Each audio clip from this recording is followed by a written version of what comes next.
আসসালামু আলাইকুম রহমতুল্লাহি ওয়া বারাকাতুহু। প্রিয় দিনদার মুমিন মুত্তাকিন ভাই ও বোনেরা, আজকে আমরা এই ভিডিওতে আলোচনা করব স্বপ্নে যদি কুকুর কাউকে তাড়াচ্ছে বা কামড় দিচ্ছে, তো এরকম ঘটনা কেউ যদি স্বপ্নে দেখে তাহলে এই স্বপ্নের ব্যাখ্যা কি হবে সেই বিষয়টা নিয়ে আলোচনা করব।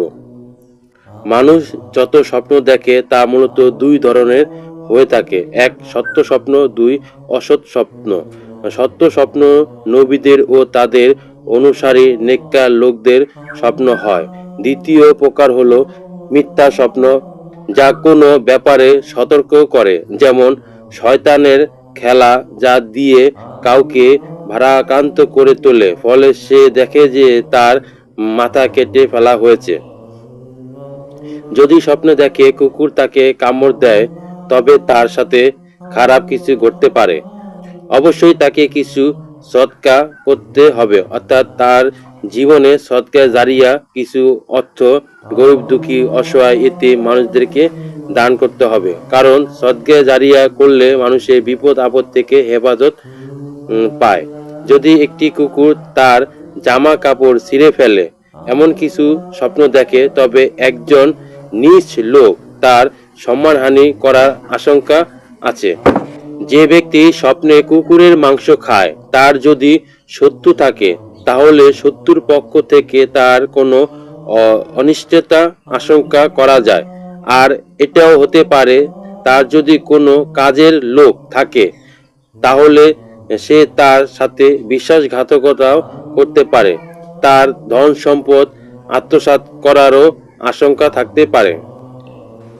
কোনো ব্যক্তি যদি স্বপ্নে দেখে যে কুকুরের সাথে অন্য একজন ব্যক্তি, এরকম যদি স্বপ্ন দেখে যে কুকুরের সাথে অন্য একজন ব্যক্তি রয়েছে, এই স্বপ্ন যদি দেখে তাহলে বুঝতে হবে সেই লোক তার শত্রু, যে কোনোভাবে তার ভালো চায় না। অনেক কাছের লোক হলো তার সঙ্গে হিংসা বশত শত্রুতা পোষণ করে। যদি সে দেখে একটি কুকুর তার কাপড় ছিঁড়ে নিয়ে গেছে, সে তার শত্রুকে পরাজিত করবে। রাসূল পাক সাল্লাল্লাহু আলাইহি সাল্লাম কিছু আমলের কথা বলেছেন। শরীরের বাম দিক করে 3 বার থুতু নিক্ষেপ করবেন। শয়তান থেকে আশ্রয় চেয়ে 3 বার আউযু বিল্লাহি মিনাশ শাইতানির রাজিম পড়া, তাহলে এই স্বপ্ন তার কোনো ক্ষতি করতে পারবে না। আরেকটা বিষয় হচ্ছে, যে কাত হয়ে ঘুমিয়ে খারাপ স্বপ্ন দেখেছে সে কাত পরিবর্তন করে অন্য দিকে মুখ ফিরিয়ে শোয়া। আরেকটি বিশেষ আমল হচ্ছে, খারাপ স্বপ্ন দেখলে কারো কাছে বলবেন না আর নিজেও এর ব্যাখ্যা করতে চেষ্টা করবেন না। স্বপ্ন দেখার পর ঘুম ভেঙে গেলে উঠে 2 রাকাত নামাজ পড়বেন।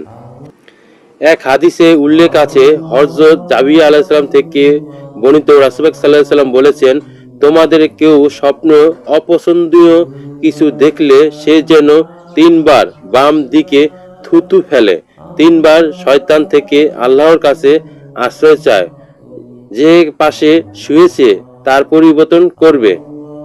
হযরত আবু হুরায়রা রাদিয়াল্লাহু আনহু থেকে বর্ণিত, নবী করিম সাল্লাল্লাহু আলাইহি ওয়াসাল্লাম বলেন, যদি তোমাদের কেউ এমন স্বপ্ন দেখে যে সে পছন্দ করে না, তাহলে উঠে নামাজ পড়বে। নামাজ পড়ে তা বর্ণনা করবে না।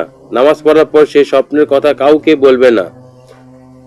সুতরাং আল্লাহ পাক আমাদেরকে ভালো ভালো স্বপ্ন দেখার তৌফিক দান করুক, খারাপ স্বপ্ন থেকে আমাদের হেফাজত দান করুন। আমিন সুম্মা আমিন। আসসালামু আলাইকুম ওয়া রাহমাতুল্লাহি ওয়া বারাকাতুহু।